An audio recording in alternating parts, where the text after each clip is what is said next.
শুরু হয়ে গেছে শীতকাল। ঠান্ডা সর্দি কাশি নিয়ে অনেকেই চিন্তিত, তাই সবজি হিসেবে খাবারে রাখুন ফুলকপি। এতে থাকা ভিটামিন সি আপনার ঠান্ডা সর্দি কাশি নিরাময় করবে।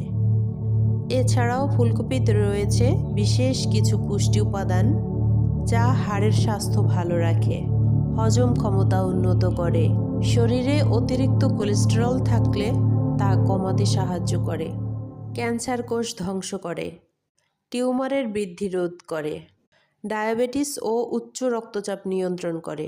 ফুলকপির এত উপকারিতা থাকা সত্ত্বেও যারা থাইরয়েড সমস্যায় ভুগছেন, যাদের কিডনি ও পিত্তথলির সমস্যা রয়েছে, যাদের বদহজম এবং অ্যালার্জি রয়েছে, তারা ফুলকপি খাওয়ার ক্ষেত্রে সতর্ক হবেন।